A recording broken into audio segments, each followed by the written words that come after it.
Hello, ladies and gentlemen, and happy Halloween. It's finally time to pull out some of those old horror movies to enjoy some good, spooky nostalgia fun. And the best time of year to talk about spooky nostalgia fun. Except I'm gonna talk about something contemporary and very depressing.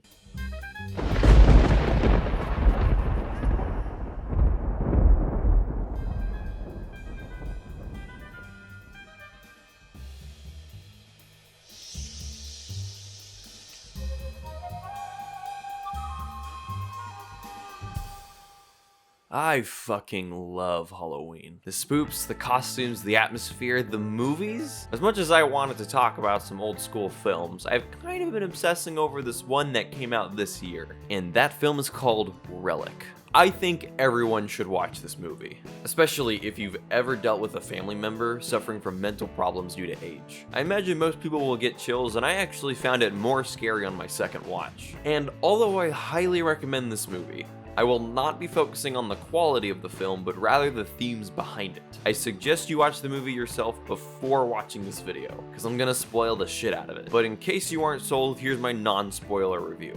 It's great. It was shot very well, every actor did a good job, even the minor characters pulled off good performances for all of their scenes. The story is very well paced and does such a great job of making you feel uncomfortable. The scenes are written in a very realistic way, and this tells me that the writer definitely has experience with older family members and the struggles that go with that. And the ending is incredibly satisfying. Well, that kind of depends. And before you go off to watch it, keep in mind this movie kind of functions like a nightmare. Not everything is like super literal. That's all I'm gonna say though. 9 out of 10. If you've seen the movie and were confused or at all interested in discussion on the film, I'm gonna start talking. Spoilers in 3, 2, 1.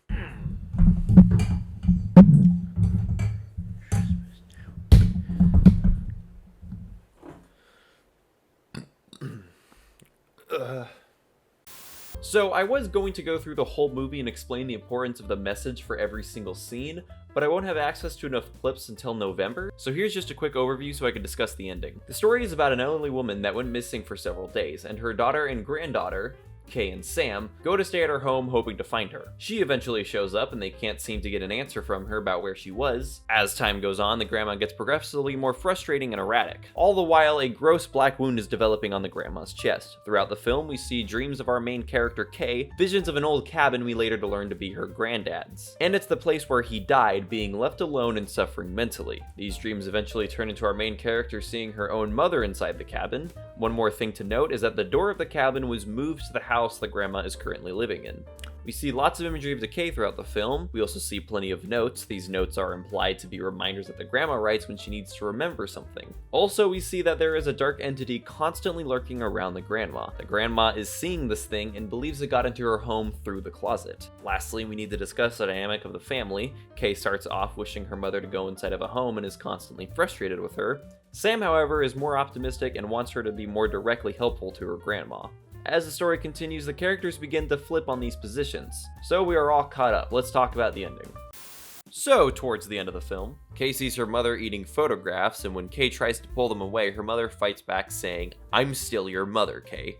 Kay follows her mother to a clearing and she begins burying the photo album. The grandma believes this is to protect the memories, saying that it can't get them. At this point, Kay attempts to comfort her mother and offers her to come live with her. This scene serves as an important reminder that this woman is in fact her mother. We see Sam inside of the house and she finally enters the closet and discovers that there is a hidden hallway behind the clutter. As she enters the hallway, she is finding notes and reminders, saying things like, "It's here." And as she goes even further, it becomes more decayed and filthy, eventually realizing that it's not just a hallway, it's actually a sprawling, non-logical labyrinth, and gets lost. Kay and her mother shows up and wonder where Sam is. Kay notices her mother wets herself and takes her up to have a bath. Kay leaves her mother for a moment and comes back to she is stabbing herself in the wound that has developed on her chest. During this moment of panic, the power goes out and the grandma gets out of Kay's sight and eventually follows her to the closet.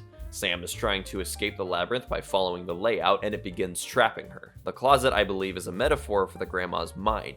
And at this point, it becomes very obvious this is where she was hiding when she went missing. And like Sam, couldn't escape. Kay catches up in the closet and sees her mom actually starting to break apart.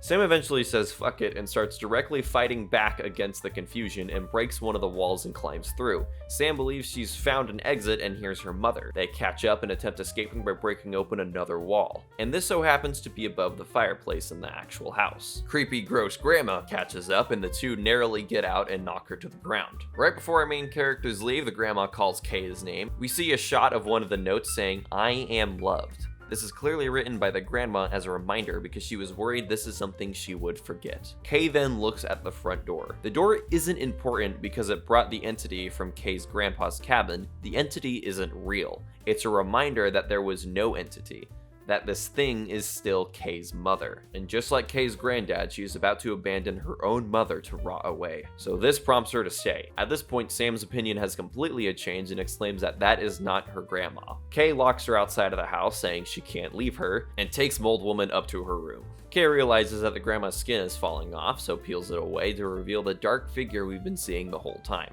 However, this is still supposed to be the grandma. What Kay realizes is that the horrible actions and confusing events caused by this woman doesn't change the fact that she is her own mother. The grandma is not some kind of parasite, but merely a reality of aging. Once properly peeled,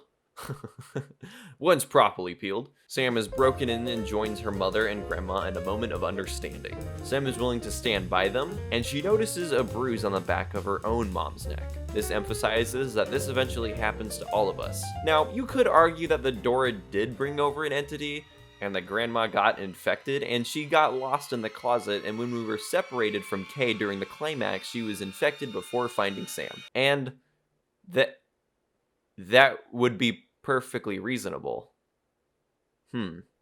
But the film strongly implies Kay staying with her mother was the right thing and it came from the door acting as a reminder. Wait, what if Kay was susceptible to the door because she was infected?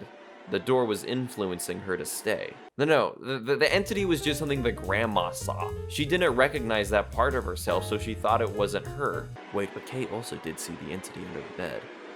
Uh-oh. No, we have the notes. The notes were in the closet when she got confused. These notes were something the grandma knew when she was sane. One of the notes did say, "It's here," implying that she knew it wasn't her. Oh, shit!